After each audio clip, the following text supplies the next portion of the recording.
Olá, meus amados, a paz do Senhor Jesus. Estamos de volta para mais uma aula da Escola Bíblica Pão da Vida.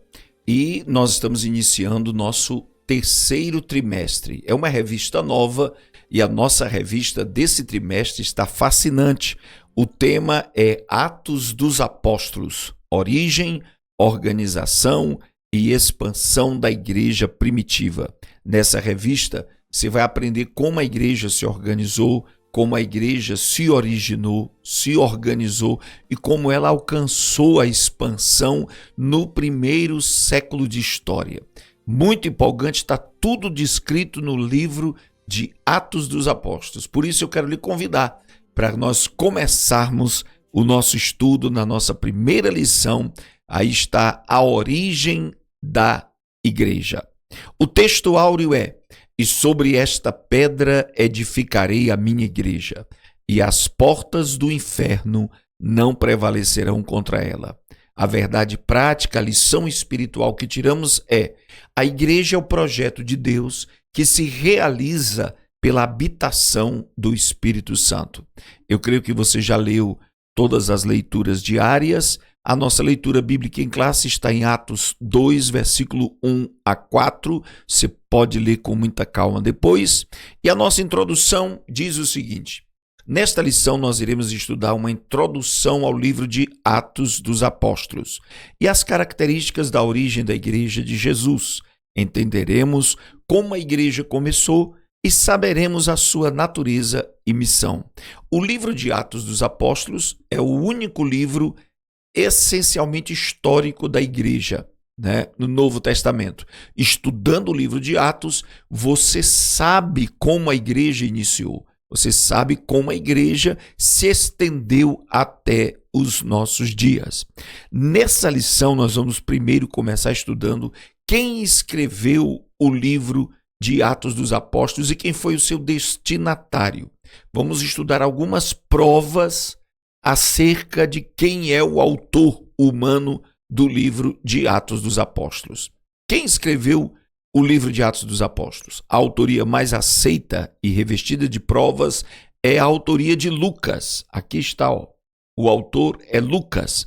Apresentaremos aqui algumas provas textuais, dentro do texto do próprio livro de Atos, dentro da Bíblia, provando que Lucas é o autor do livro de Atos dos Apóstolos. A primeira prova está nessa expressão, o primeiro tratado. Bem no início do livro de Atos dos Apóstolos, ele diz assim: fiz o primeiro tratado. Ora, se ele está dizendo eu fiz o primeiro tratado, é porque esse escritor do livro de Atos já tinha escrito algum outro trabalho evangelístico, algum outro trabalho canônico, algum outro livro ele tinha escrito, Será que está na Bíblia? Quando a gente vai olhar o Evangelho de Lucas, ele diz a mesma coisa. Ele fala desse tratado, ele fala desse estudo, dessa pesquisa que ele fez para escrever o Evangelho. Mas ainda não fica muito claro. Então a gente vai para a segunda prova e vê o destinatário. Para quem o livro de Atos foi escrito? Ele diz que esse livro de Atos foi escrito para uma pessoa chamada Teófilo. E é interessante você observar, no Evangelho de Lucas, ele fala do mesmo Teófilo. Do mesmo Teófilo. Só essas duas provas já seriam suficientes para dizer que foi Lucas. Esse Teófilo pode ser uma referência simbólica a todos os crentes amigos de Deus, porque o nome Teófilo significa amigo de Deus. Theos, philos ou phileo, amigo de Deus. E pode também significar um nome fictício, utilizado para esconder um oficial romano que Lucas evangelizava, para que ele não sofresse sanções do Império Romano. O importante aqui é a gente perceber que tanto Lucas quanto Atos, o Evangelho de Lucas e Atos, falam do mesmo Teófilo, significando que é o mesmo autor desses livros que escreveram para o mesmo destinatário. Mas outra prova de que Lucas foi o autor do livro de Atos está naquilo que a teologia chama de acessão nós, O que é a seção nós? Encontramos dentro do livro de Atos uma parte do livro de Atos onde o autor começa a participar dos eventos ali narrados, unindo-se a Paulo em Troade até Macedônia. Atos 16, verso 10, verso 13, verso 17. Até o capítulo 15, o escritor diz: Paulo viajou, Paulo foi, Paulo entrou no barco. A partir do capítulo 16, ele vai dizer: nós embarcamos, nós entramos. Ele estava presente. Quer dizer, o autor do livro de Atos, que acreditamos que era Lucas, estava junto nas viagens de Paulo. E a gente vai perceber, irmãos, que Lucas foi companheiro de viagem de Paulo. Lucas esteve presente em muitos momentos importantes da história de Paulo. Portanto, a gente vê, ele é autor, escritor para Teófilo e participou das viagens e missões de Paulo. Aí a gente vai para a quarta prova e vê que Lucas era chamado médico amado. A presença de Lucas foi muito importante no ministério de Paulo. Está em 2 Timóteo 4:11. Possivelmente Lucas tratou das feridas de Paulo, como está em Colossenses 4:14. Então tudo indica e prova que Lucas foi o autor do livro de Atos. Isso porque, para escrever o livro de Atos, ele teve que estar lá presente, ele teve que perceber, ele teve que entrevistar Pedro, a Paulo, a Tiago, e ele viajou com Paulo, tendo todas aquelas experiências e estando ao lado de Paulo nas horas mais difíceis do seu ministério. Em segundo lugar, a missão e a promessa da Igreja do Senhor. O primeiro capítulo de Atos é marcado pelo mandato missionário dos discípulos. Aprenda essa palavra, mandato missionário dos discípulos. O mandamento, a missão que foi dada. E no capítulo 2, aliás, no capítulo 1, ele tem a promessa. No capítulo 2 se realiza, mas no primeiro capítulo é a promessa do batismo com o Espírito Santo. A missão que responsabiliza foi aqui dada aos discípulos. A missão da igreja foi designada por Jesus em seus últimos momentos aqui na terra, antes de ser assunto aos céus. Esta missão responsabiliza todos os discípulos em todos os tempos. Exatamente.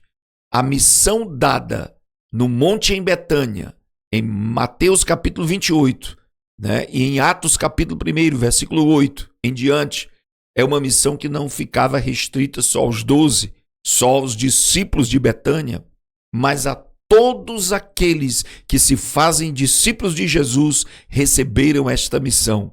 Ide por todo o mundo e pregai o evangelho a toda a criatura. A missão era de alcance mundial, meus amados.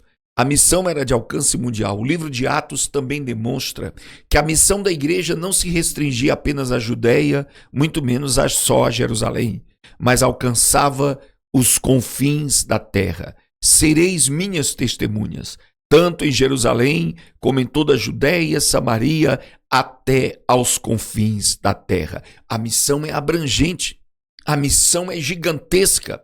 E é aqui que eu imagino, meus irmãos, que os discípulos viram o grande desafio que estava à frente deles. Mas Deus nunca nos dá uma missão sem nos dar condições de realizá-las. Aí vem a promessa do batismo com o Espírito Santo. Diante da grandiosidade da missão e sua natureza divina, os discípulos se viam incapazes para tamanha façanha. Por isso mesmo Jesus faz a promessa: não muito depois destes dias sereis batizados com o Espírito Santo. A promessa havia sido dada para dizer aos discípulos que eles teriam poder do Espírito Santo para realizar a obra do Senhor. Mas nós vimos também no capítulo 1 de Atos a complementação ou o governo apostólico é completo. Isso aqui é muito interessante, preste atenção.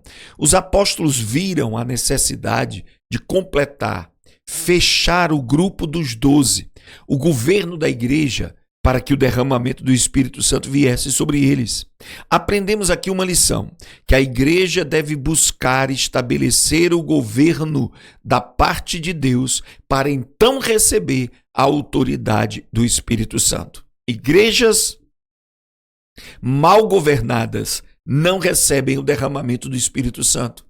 Igrejas cujo governo está incompleto, está incapaz, tem brechas, lacunas, ainda não experimentou o poder que Deus quer derramar. Quando se completa o governo apostólico, o governo da igreja, é que o Espírito Santo vem sobre a igreja do Senhor. Aí veja bem, o derramamento do Espírito Santo é um dos pontos mais altos da história da igreja de Jesus. Depois do Calvário, depois da ressurreição do Senhor, nós temos o Pentecostes. A igreja é inaugurada pelo revestimento do Espírito Santo. Assim como o Templo de Salomão foi inaugurado debaixo de muita glória de Deus, muito mais a igreja foi publicada, notificada, inaugurada às nações pelo derramado Espírito Santo. A igreja é o resultado da presença e do agir do Espírito Santo em nossas vidas. É interessante dizer aqui, não há igreja sem a presença do Espírito Santo. Não há igreja sem a habitação do Espírito Santo. A igreja é o templo do Espírito Santo e eu me refiro às pessoas. O Espírito Santo habitando em nós nos torna igreja, parte da igreja, porque a igreja foi inaugurada nesse derramamento do Espírito Santo. E olha o que causou: a poderosa pregação de Pedro, a impressionante pregação de Pedro, que revela uma nova personalidade do apóstolo. Aquele apóstolo que negara Jesus 3 vezes, agora se levantava e pregava destemidamente. Aquele apóstolo inconstante se tornarem uma grande testemunha do Evangelho de Cristo Jesus. Isso é uma lição para nós.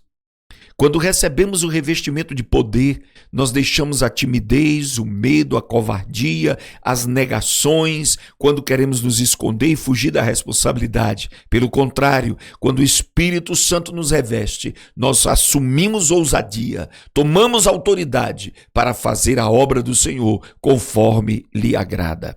As primeiras conversões da igreja foi exatamente nesse contexto do derramamento do Espírito. Após a pregação do apóstolo Pedro, as primeiras conversões foram convincentes. Presta atenção aqui, 3.000 vidas se agregaram à fé. Convertendo-se à fé em Cristo, naquele dia agregaram-se quase 3.000 almas. Ah, meus amados, que coisa tremenda, que coisa poderosa. O discípulo que negara, que tinha medo, que estava negando a Jesus, agora é instrumento para alcançar 3.000 vidas para Jesus. E esse legado, essa herança da igreja primitiva está sobre nós, como Pedro testemunhou diante de Tiago, dizendo como foi no princípio, se derramou no restante da igreja. Que se derrame sobre as nossas vidas o Espírito Santo, nos fazendo continuar a história de nossos antepassados da igreja primitiva. Até a próxima aula, que Deus abençoe poderosamente a sua vida em nome de Jesus.